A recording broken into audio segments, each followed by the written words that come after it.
1990 के दशक की है, जब उत्तर भारत में समतापुर नामक एक गांव हुआ करता था। उस गांव में संजय और राकेश नाम के दो दोस्त रहा करते थे। पहला दोस्त संजय केवल भगवान का भक्त था, जो ये समझता था कि केवल भगवान की प्रार्थना मात्र से ही उसके सारे कार्य हो जाएंगे, उसे कार्य करने की जरूरत ही नहीं है। वहीं दूसरी तरफ राकेश, जो ये सोचता था कि ठीक है, भगवान की प्रार्थना से शांति मिलती है और शक्ति मिलती है, लेकिन अपने कार्य के लिए खुद को आगे बढ़ना ही होगा। संजय और राकेश ने मिलकर एक खेत खरीदा था, जिसकी जिम्मेदारी राकेश के कंधों पर ही थी। चल भाई राकेश, आज साथ में बैठकर रामायण का पाठ करते हैं। भगवान जी खुश होकर हमें सही रास्ता दिखाएंगे पैसे कमाने का। देखो संजय भाई, मुझे खेतों में पानी चलाने जाना है, तो आप ऐसा करना, मेरी तरफ से भी भगवान जी से आप ही विनती कर लेना, ठीक है? तो ठीक है, तुम जाओ खेतों में पानी चलाओ। मैं भगवान जी से प्रार्थना करता हूँ कि हम दोनों को पैसे कमाने का सही रास्ता मिल जाए। ठीक है भाई, मैं तो चला खेत की तरफ, तुम करो आराम से पूजा पाठ। राकेश खेत की तरफ ही जा रहा था, जब तक गांव के सरपंच मिल गए रास्ते में। राम राम सरपंच जी। राम राम राकेश बेटा, कैसे हो? किधर जा रहे हो? काफी दिनों से बारिश नहीं हुई है सरपंच जी, इसीलिए आज खेतों में पानी चलाने जा रहा हूँ। ठीक है बेटा, लेकिन जाने से पहले एक जानकारी सुनते हुए जाओ। सरकार की एक नई योजना आई है कि सरकार अब किसानों की फसलों को मुंह मांगे दामों पर खरीदेगी। अरे वाह सरपंच जी, ये तो आपने बहुत काम की बात बताई, आपका बहुत बहुत धन्यवाद। बेटा, ये तो मेरा फर्ज था, अब मैं चलता हूँ, पंचायत भी जाना है मुझे। ठीक है सरपंच जी। खेत से पानी चलाकर राकेश संजय के पास वापस आता है और उसे सरपंच से पता चली योजना के बारे में बताता है। भाई, आज सरपंच जी ने गजब की जानकारी दी है, लग रहा है तुम्हारी प्रार्थना काम कर रही है। मैंने कहा था ना, भगवान मेरी प्रार्थना सुनते हैं। अच्छा बताओ, क्या जानकारी दी है सरपंच जी ने? सरपंच जी ने बताया कि अब सरकार हमारी फसलें बहुत अच्छे दाम पे खरीदने वाली है, तो अब हमें बाजार के व्यापारियों के चक्कर काटने की कोई जरूरत नहीं है। सब भगवान की माया है, उन्हीं की मर्जी से सब हो रहा है भाई। अब तो मैं और प्रार्थना करूंगा कि इस बार की फसल और अच्छे से हो।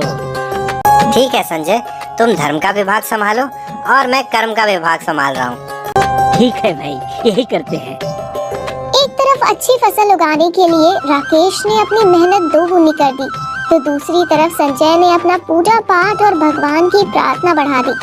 राकेश जब भी खेतों में मेहनत किया करता था, तब संजय गांव के मंदिर में एक किनारे अपनी होने वाली फसल के लिए प्रार्थना किया करता था। हर शाम दोनों दोस्त फिर मिलकर अपने काम का ब्यौरा एक दूसरे को देते थे।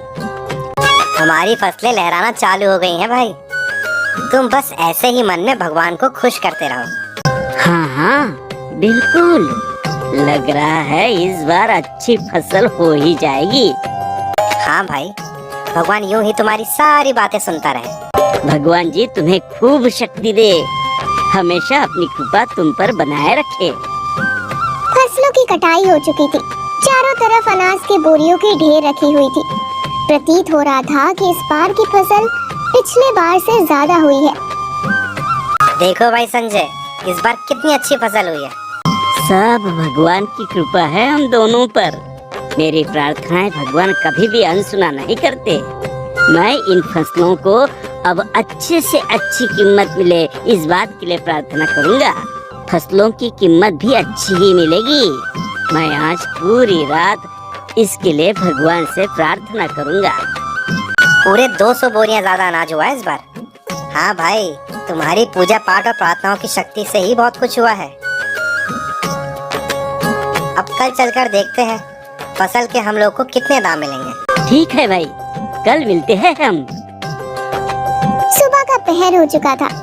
संजय और राकेश अपनी फसल को बेचने के लिए शहर जाने को तैयार हो चुके थे। संजय, चल यार जल्दी कर मेरे भाई, देर हो रही है। अरे हाँ, बस बस थोड़ा रुको। अरे भगवान की आरती करनी रह गई है।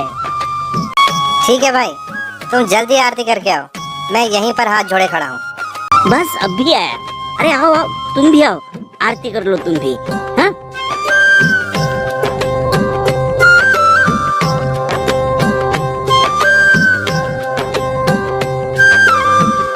नमस्कार अफसर साहब, हम समतापुर गांव से आए हैं। हमारे अनाज को खरीद लीजिए। ये उसका नमूना है, आप इसको देख सकते हैं। अरे वाह, तुम्हारा अनाज तो काफी अच्छी तरह से उगा है। इसकी तो तुम्हें काफी अच्छी कीमत मिलेगी। साहब आपकी बड़ी मेहरबानी होगी, ले लीजिए पूरा अनाज, सरकार के लिए ही तो उगाए हम लोगों ने। तुम खेत के मालिक का नाम और पता इस रजिस्टर में लिखवा कर अपना पैसा ले लो। हाँ? ओके। ठीक है साहब, हम दोनों दोस्त ही हैं, हमारे खेत के मालिक। संजय और राकेश को उनकी फसलों की अच्छी खासी कीमत मिल जाती है। इतना पैसा उन दोनों ने इससे पहले कभी देखा भी नहीं था, इसलिए दोनों के मन में पैसे का मोह जागना चालू हो गया। संजय और राकेश आपस में हिसाब के बंटवारे की चर्चा कर रहे थे। भाई राकेश, मैंने हर वक्त भगवान से यही प्रार्थना की थी कि हमारी फसल खूब अच्छी हो और इसकी कीमत हमें काफी अच्छी मिल जाए। भगवान ने मेरी प्रार्थना सुनकर इतना कुछ दिया है हमको। तो भाई, इसलिए हिस्से के बंटवारे में ज्यादा हिस्सा मुझे मिलना चाहिए। ऐसा भी नहीं है भाई, दिन रात कड़ी धूप में मेहनत कर अपने पसीने को सींचकर इस फसल को उगाया है मैंने। ऐसे कैसे तुम्हारा हिस्सा ज्यादा हो जाएगा? नहीं नहीं, ऐसे कैसे? देखो भाई, मेरे किए गए प्रार्थना का ही फल है कि हमें इतना बड़ा सौदा मिला है, और उस सौदे को पूरा करने के लिए अच्छी फसल उगाना भी मेरे पूजा पाठ की वजह से ही संभव हो पाया है, और इसीलिए ज्यादा हिस्सा तो मुझे ही मिलना चाहिए। कायदे से ज्यादा हिस्सा मुझे मिलना चाहिए। भाई देखो, जब हम दोनों की सहमति नहीं बन पा रही है तो बेहतर होगा पंचायत में चलकर इस बात का फैसला करवा लिया जाए। अच्छा, तो ठीक है, तो चलो फिर अब हमारा फैसला पंचायत ही करेगी। मुझे लगता है सरपंच जी हम दोनों को ज्यादा अच्छे जानते हैं और वही इस बात पर सबसे अच्छा फैसला दे पाएंगे। पंचायत लग चुकी थी। सरपंच साहब अपनी कुर्सी पर बैठे हुए थे। संजय और राकेश फरियादी बनकर पंचायत के बीच खड़े थे। बोलो संजय और राकेश, आज क्यों बुलवाया तुम लोगों ने इस पंचायत को? सरपंच जी, आपकी बात को सुनकर ही हमने सरकार को सारी फसल बेच दी और उस फसल की अच्छी कीमत भी मिल गई। लेकिन संजय बोल रहा है कि उसकी पूजा पाठ की वजह से ही ये सारी फसल अच्छे से उग पाई है और उसे इस बात के लिए ज्यादा हिस्सा मिलना चाहिए। संजय, क्या तुम्हें राकेश की बात पर अब कुछ कहना है? जी जी सरपंच साहब, मुझे कहना है। सरपंच जी, मैंने जब कहा कि मैं भगवान से पैसे कमाने के लिए हम दोनों की तरफ से प्रार्थना करूंगा, तो भगवान ने ही हमारी अच्छी फसल उगाई, भगवान ने ही हमारे फसल की अच्छी कीमत दिलवाई। तो मैं तो सिर्फ भगवान के कृपा की वकालत कर रहा हूँ, उन्हीं की वजह से यहाँ कीमत मिली है हमको। धूप में तपकर कड़ी मेहनत मैंने करी, तो फिर उससे ज्यादा हिस्सा क्यों मिलना चाहिए? देखो, दोनों ही फरियादी अपने अपने कथन के अनुसार सही है। इस विवाद का निष्कर्ष निकालने के लिए मैंने एक योजना बनाई है। कैसी योजना सरपंच जी? हाँ सरपंच जी, हमें भी बताइए, कैसी योजना है? तुम दोनों को ही मैं एक बोरी चावल दूंगा। उस चावल की बोरी में से जो मुझे सुबह तक सारे कंकड़ साफ करके देगा, इस पंचायत के पक्ष का हकदार वही व्यक्ति होगा। ठीक है सरपंच जी, मुझे मेरे भगवान पर पूरा भरोसा है। बिल्कुल सरपंच जी, दीजिए, मुझे मेरे कर्म पर पूरा भरोसा है। सरपंच संजय और राकेश को एक एक बोरी चावल देकर विदा कर देता है और अगले दिन तय वक्त पर आने के लिए बोलता है। संजय और राकेश अपनी अपनी बोरी लेकर अपने अपने घर चले जाते हैं। एक तरफ संजय अपनी चावल की बोरी को मंदिर के सामने रखकर उसे भगवान से साफ करने की प्रार्थना करता है, तो दूसरी तरफ राकेश पूरी रात मेहनत करके बोरी में से चावल और कंकड़ अलग करता है। सुबह तय वक्त पर फिर से पंचायत लगती है। अब दोनों लोग अपने अपने बोरी के चावल अलग अलग भट्टी पर पका लो। चावल पकने के बाद ही पंचायत का असली फैसला होगा। चावल पककर तैयार हो जाता है। बनने के बाद राकेश का पकाया हुआ चावल एकदम साफ सुथरा और कंकड़ पत्थर रहित रहता है।